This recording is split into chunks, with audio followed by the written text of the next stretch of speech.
Cop-hating Snowflake tried to fight officer with the chair, gets nasty surprise to the face. Don't you just love it when a thug thinks he's cool and gets taken out by the authorities? That's exactly what happened to an Antifa thug at the Portland, Oregon protest in June.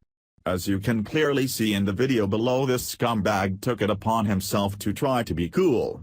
So he picked up a chair, but as he tried to throw it at one of our peace officers, he was sprayed with pepper spray all over his nasty-looking mug. What a beautiful sight. It just doesn't get any more fun than this.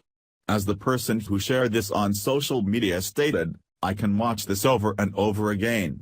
People on the far left fringe always falsely claim that free speech ends where hate, or what they consider hate speech, begins. But in reality, the right to protest and speak freely is not limited by the content of the speech that is said.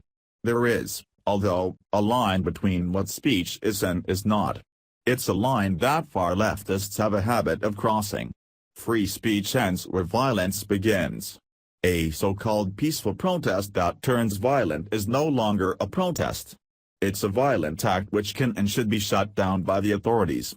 And those responsible for it should be prosecuted to the farthest extent of the law. The non-profit civil liberties organization known as the ACLU has recently criticized the way police treated Antifa rioters in Portland on June 4. But they never stopped to ask what actually happened that led the authorities to act in such a manner. Below are just a few of the weapons confiscated at the Portland Antifa rally on June 4. Gruntworks media reports. Antifa, or anti-fascists, are making headlines around the country. Particularly in Berkley, Portland, and other far-left strongholds. They are initiating violent protests, counter-protests and rioting on college campuses and in the streets of major U.S. cities. For many Americans they appear to be a new organization, one which has sprung to life to protest President Trump's election.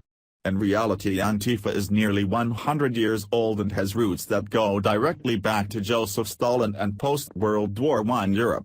What is new about the current Antifa movement is their target. They are no longer attacking fascists to springboard a communist revolution in Europe. The current target is a political rift between conservatives and liberals in the U.S. Their goal is to create the conditions for a communist takeover of the Democrat Party and the eventual subversion of our constitutional republic. To this end they are attacking everyone who holds a conservative viewpoint, and for political cover, they are labeling conservatives as fascists while obfuscating their own communist ideology.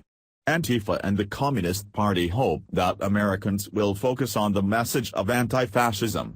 They want us to forget that communists have slaughtered far more innocent lives than the Nazis did, and that while fascism has become a worldwide pariah, communism has continued to be a major player in politics around the world.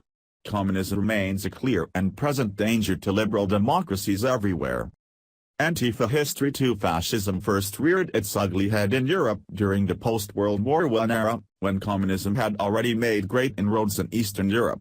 Spurred by the industrialized violence of the Great War, many Europeans sought a strong central government which they believed could protect them in the event of another war. In the confusion and turmoil following the collapse of Germany and the subsequent Great Depression, the far right looked to fascism, and the far left to communism.